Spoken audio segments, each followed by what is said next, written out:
There are many uses for a VPN, from masking your traffic from your ISP so they're not tracking everything you do, to accessing your work resources, or just acting like you're in a different country. Today we're going to set up an OpenVPN server and connect my computer here at my house to a data center.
In this video, I'm going to cover the basics of getting an OpenVPN server set up.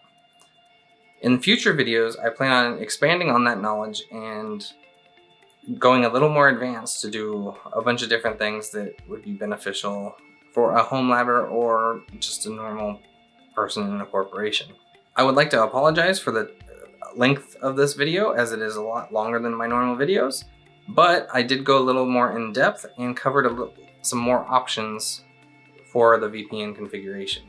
If you get lost or need the commands written out, I have the commands in a link below to my forum, where I have a post that has all of the commands, all of the config files, everything needed posted there. So with all of that out of the way, let's move over to the computer and get started. Okay, so let's go ahead and get started. If you would like to follow along, there's also a forum post linked in the description below. So the first, we have a fresh Ubuntu 22.04.1, the latest LTS version, running at DigitalOcean. We're gonna run sudo apt update. Now I suggest you run this as another user, but since this is a fresh install of a VM, it just has a root user, and that's where we're gonna stay as for this video. But I am gonna run all the commands as if you were running them as a normal user. Sudo apt install OpenVPN. So now we're going to install OpenVPN onto this server. While we wait for that, I'm going to copy my link for the next step. So now we're going to download EasyRSA version 3.11 or 3.1.1. So we're going to do wget -p. We're going to download it to our home folder, and then we're going to use this URL here, which again is linked in the forum post. We're going to make sure we're in our home directory, which we are. We're going to extract that EasyRSA archive. So tar xvf EasyRSA 3.1.1. And then we're gonna cd into that directory. So we're gonna go cd e and enter.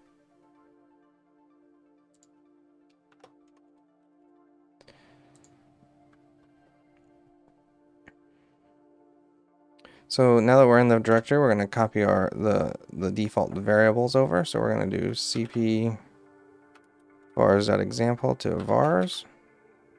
And we're going to edit vars in our favorite editor, which in this case, I'm just going to use nano.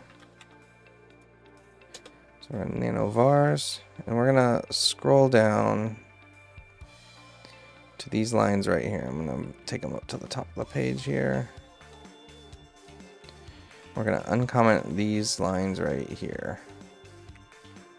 You notice when you uncomment this one, it always takes its indent away. We're gonna go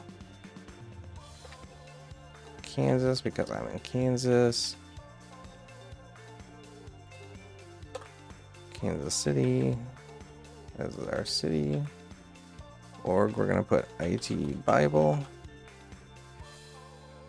And of course, all of this stuff should represent your organization or you in general.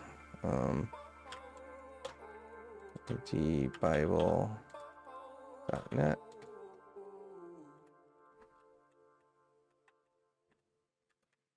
And we're just going to name the OU community. Then we're going to Control X, Y, enter. So what we're doing there is we're just saving our changes. So now we need to initialize our public key infrastructure, or PKI. So we're going to do period / EasyRSA PKI. So instead of saying period / EasyRSA for the future, I'm just going to say EasyRSA. But just remember, when I say that, it's because we're running the command. So we're going to init our PKI, hit enter. It's going to tell us that our PKI is at this directory, blah, blah, blah. And now we're going to build our CSA. So we're going to do EasyRSA build CA. Now there's a couple options you can go here. You can either press enter right here and it's going to require you to enter a password, or in my case, I'm going to do no pass, because in the future we're going to have to put passwords in every time we sign a certificate. And just for the ease of this tutorial, I don't want to have to do that each time. So we're going to hit enter. It's going to ask for our common name. You could put, something like IT Bible CA here, or you could just leave it as defaults. So this is our IT Bible certificate authority. And we're just going to hit enter there. So now you have your CA created. So if you do ls-la PKI, you should see a CA cert. So there's our CA certificate. So now we're going to create our CSR for this OpenVPN server. So let's create our CSR for our OpenVPN server. So we're going to do EasyRSA gen rec, so gen request basically. And this, I'm going to name this one pop01.nyc1, and again I'm going to use no pass because I don't want a password on the certificate.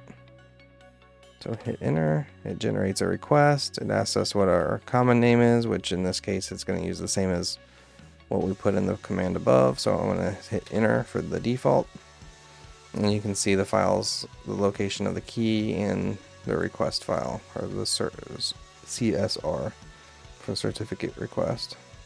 So right now, before we move on, we're going to go ahead and sudo cp.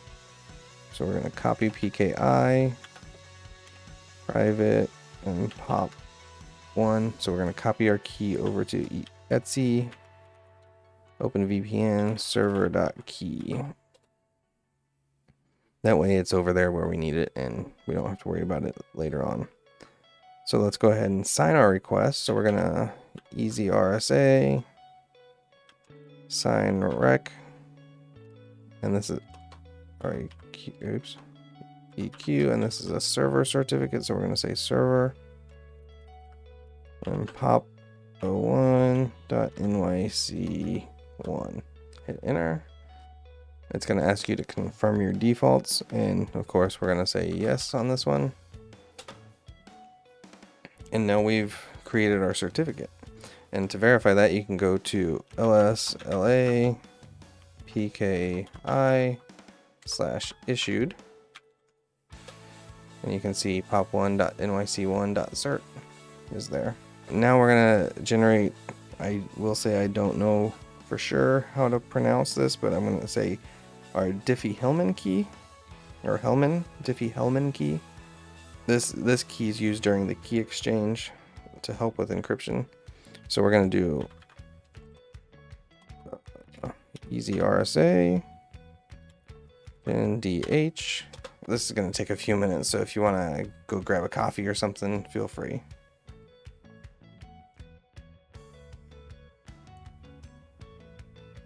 While we're waiting though, let's go ahead and head on over to Connor to talk about you know, the normal YouTube While stuff. we wait for our Diffie-Hellman key to generate, I would be extremely grateful if you liked the video, and if you want to follow along for the future videos, go ahead and subscribe and hit that bell so you get notified next time I upload a video.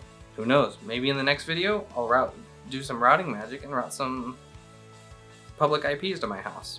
Oh, it looks like our DH key is done generating, so let's get back to it. Okay, now that we got that all out of the way, let's go ahead and we can see that our DH is created, or our DH certificate. So if we do ls -la pki, you can see that the Diffie-Hellman key, or Diffie-Hellman key, is there.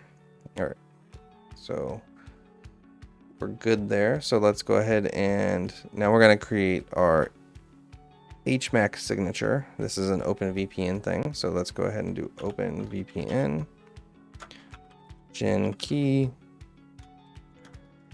secret ta.key. Helps if you spell it right. And then if we do an ls-la just in our folder that we're at, you can see that the TA key is right here. So now what we're going to do is we're going to copy all of the files that we just created into our OpenVPN config. So we're going to do sudo cp ta.key etc OpenVPN. We're going to do sudo cp pki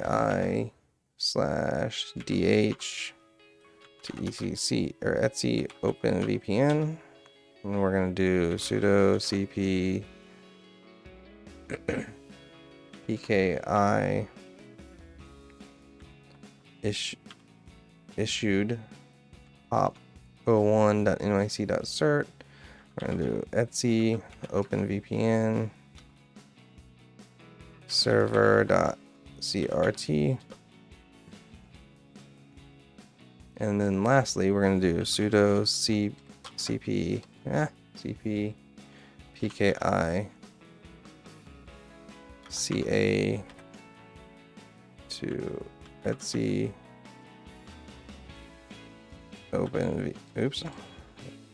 OpenVPN. So now all of our files are copied over to the OpenVPN config where we need them. So before we get into the actual OpenVPN config, we need to configure Ubuntu to do all the right stuff with the traffic from the VPN. We're going to go ahead and edit our IP forward. So we're going to do sudo nano etc sysctl.conf, and we're looking for this line right here called net.ip4- or .ip_forward equals 1, and we're going to uncomment it. That's all we need to do in this file. So we're going to control X, Y, enter, and then to update our session that we're in currently, we're going to do sudo syscontrol, so sysctl-p, and you can see that our change is displayed right here.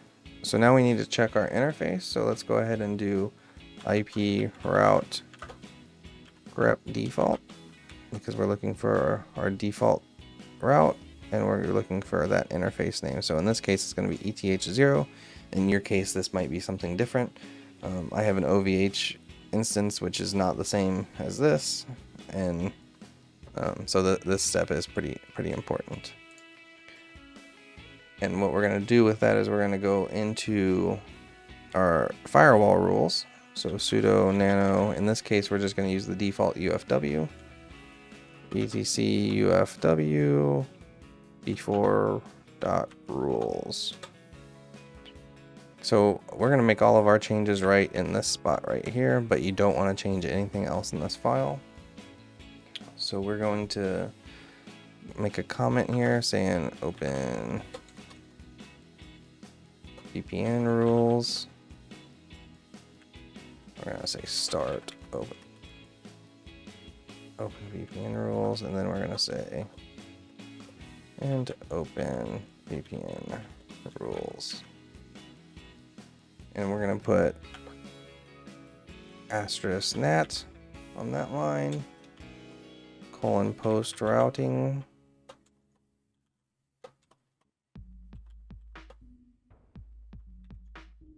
Accept.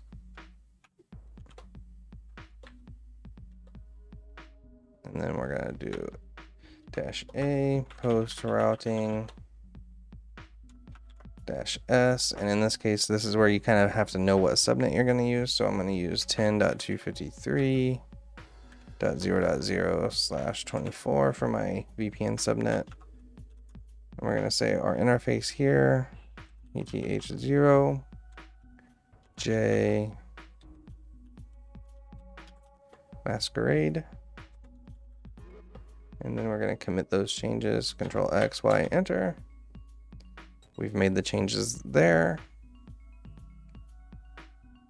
And in the future, we're going to do some really cool stuff inside UFW there. So it's kind of important if you're going to follow along with this tutorial that you follow along with, or with this series of tutorials that you follow along with that there. However, if you're comfortable with using just raw IP tables, feel free to do that as well. So now we need to edit, or we need to tell UFW to allow forwarded packets. So we're going to do sudo nano etc default UFW. We're looking for this line right here, default forward policy. We're going to take drop out and replace it with accept. Then we're doing the same thing, Control X, Y, enter. And now we're going to actually create some firewall rules. So in our case, in the case of this VPN here, we're going to go over 443 TCP. The reason that I'm doing that is so that if I am in a place that blocks VPN traffic and doesn't, like, you know, doesn't sniff on port 443 and categorize traffic there, then we can still get out. Because what I've seen in my experience, there's a lot of places that block all sorts of VPN traffic, and this just kind of helps alleviate that. You still get blocked sometimes, but this helps that process, or helps not getting blocked. So we're going to do sudo allow 443 TCP. So you can see that we just added that. And now we're going to make sure we allow SSH so we don't get kicked out of this machine. So sudo allow, or sudo UFW allow open SSH. And then we're going to disable and re-enable UFW. So we're going to do sudo UFW disable, which in this case it should be disabled anyways. And then sudo UFW enable. And then it's going to say, ask you if you're sure. So we're going to say yes, because we know we allowed everything we need to. And now if you do sudo UFW status numbered, you can see all of our rules here. So now it's time to actually configure the VPN, or the OpenVPN service. There's going to be a lot of different changes we make to this config, so please feel free to follow along in the forum post, or to pause and start this video as much as you need. I'm going to try to go through quickly, but also slow enough that you can follow along. So we're going to go ahead and we're going to go sudo cp, because we're going to copy a file. We're going to copy user, share, doc, OpenVPN, examples, sample config files, server.conf, and we're going to copy that over to etc OpenVPN. And then we're going to sudo nano etc OpenVPN server.conf config or conf. So here's where we start making a lot of changes. The first thing we're going to do is we're going to change the port. As I said, we're going to go over port 443. In this example, I'm just going to comment this out and add a new line, port 443 here. And then I'm going to uncomment TCP and comment UDP because we're not using UDP, we're using TCP port 443. Next, we're going to go down here to CA. So CA is ca.cert, cert is server.cert, and then the key is server.key.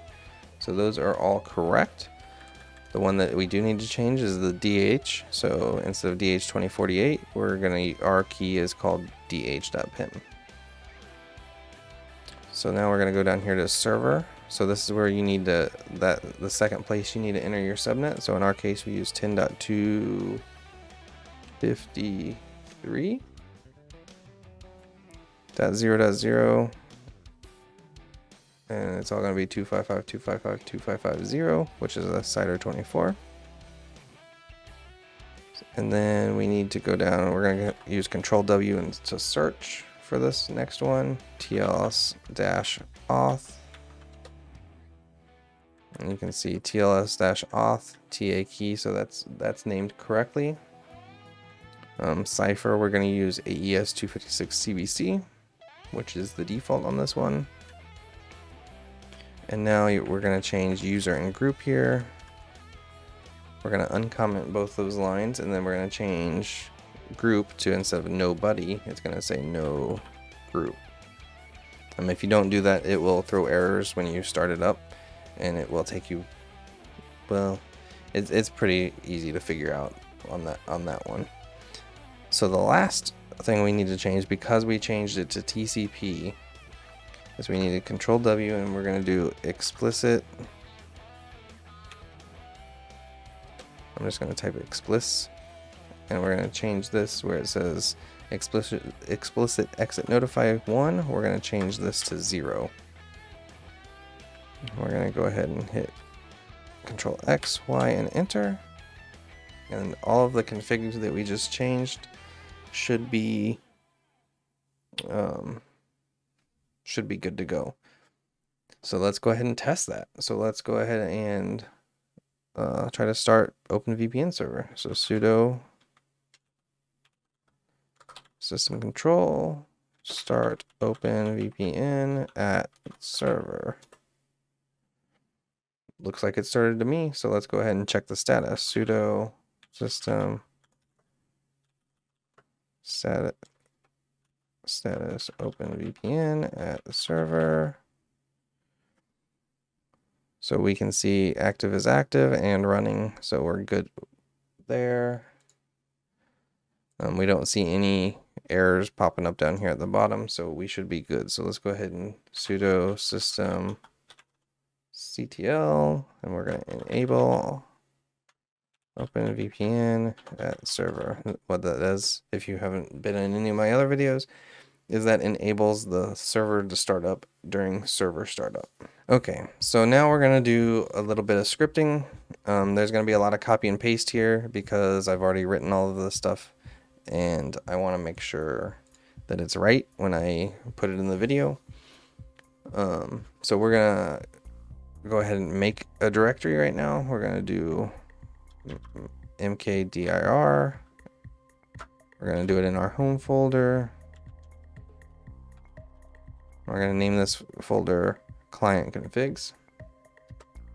And then we're going to nano client configs base.conf. And we have a base config, which I'm going to paste in, and we'll step through here, but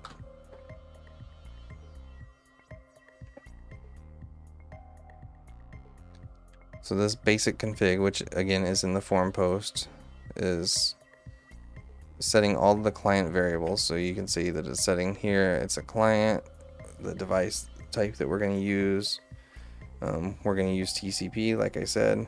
And then we also need our server IP. So let's change server port here to 443 while we're thinking about it. And then let's save that and do IP address show. You can see you're here, our IP address. So let's go back in and change where it says server IP, which if you copied my script or my base config off the forums, you'll need to replace that line there with your server's IP. And this is where we're just saying nobody.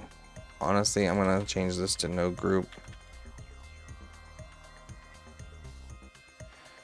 just in case we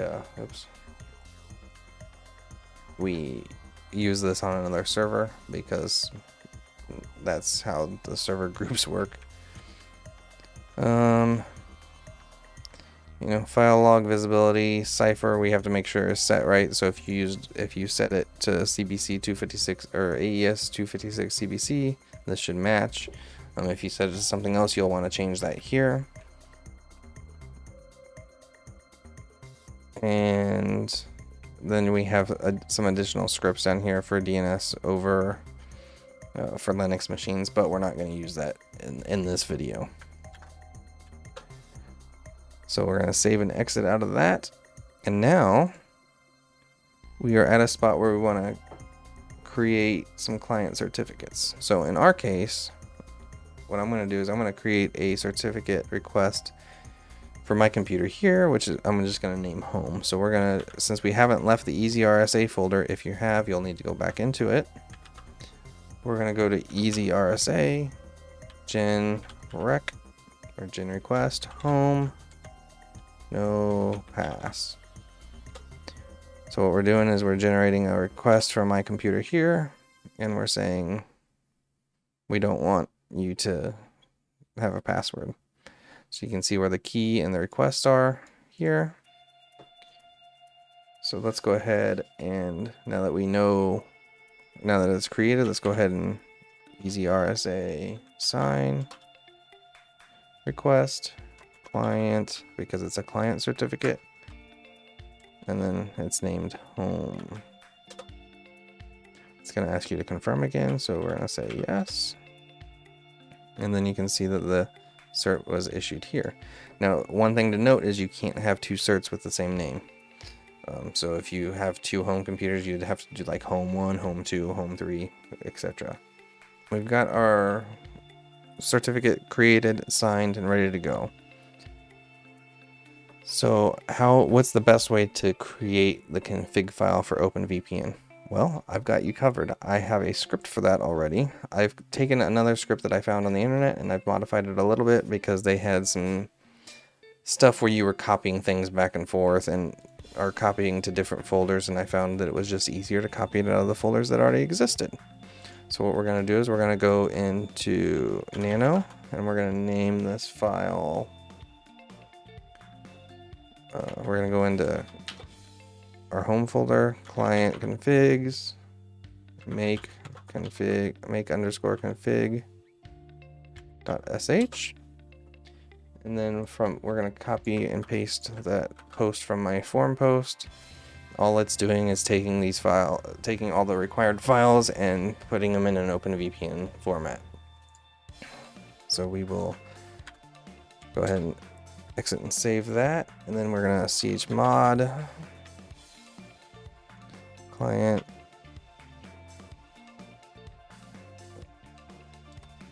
+x client configs make config.sh. Okay, so now that we have that out of the way, we're gonna do, now that we've created the config creator tool, quote unquote, and we've made it executable, let's go ahead and run client configs make config.sh. And since we named our certificate, our common name is home, we're going to say home. And what that did, if we ls-la client configs, you can see now we have a home.openvpn file here. There are multiple ways to get this file from your server to your home. What I'm going to do is I'm just going to cat it out. So I'm going to say cat, what I'm going to do is I'm going to say cat home client configs home.ovpn, and what that did is it catted out the whole file, and we'll go through it here and once I get it copied into a notepad. So let's go ahead and copy this, find the top here, we're going to copy that, place it in a notepad here, and we're going to go through this whole thing. And you feel free to copy the certificates down. It's going to be deleted by the time this video is posted anyways. So, you know, here's our client config, client, dev ton, all this stuff commented out, TCP, the IP address, port 443. So this is all that stuff that we've already gone through and set, right? And then down here, what it's doing is it's creating, it copies in the CA certificate, the cert from that we generated, so it's the home cert, and then the private key, and then the TA, or the TA.key that we created at the beginning of this video.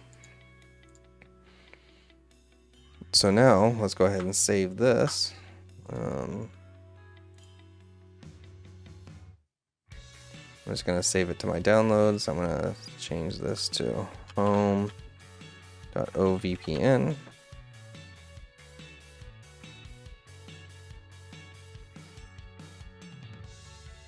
We're going to save. So then if we go into our OpenVPN client, so down here we'll go into import a file, find home.ovpn, and it imported. So now we have the option to connect. So let's go ahead and try to connect. Hit connect here, and you can see that it looks like it connected. It didn't throw any errors, and we have the green connection box here. If we go to show status, you can see there were some deprecated options here at the beginning, like these top two are the user and group, which aren't used in Windows, but if you wanted a Linux client, you would need those. But there's a deprecated option which I'd like to change in the video, but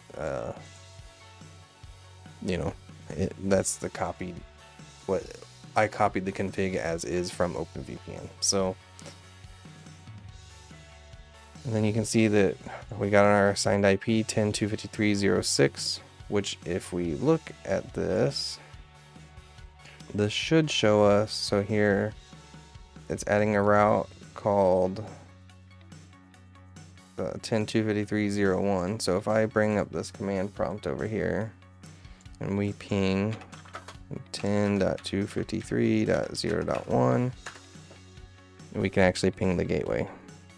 You won't be able to access everything on this with this setup, but I think with the length of this video, this is probably enough to get you started. I do plan to have videos that go more in depth with different things. Thank you for watching, and I'm glad you made it to the end. I know it was a long video.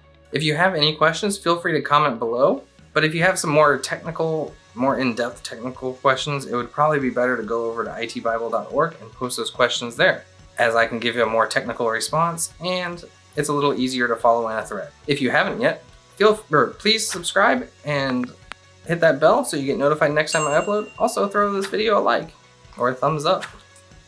Now, if you want to watch some of my other videos, I probably have them right in this area somewhere.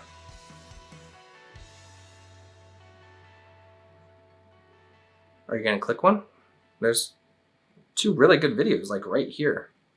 I'm waiting.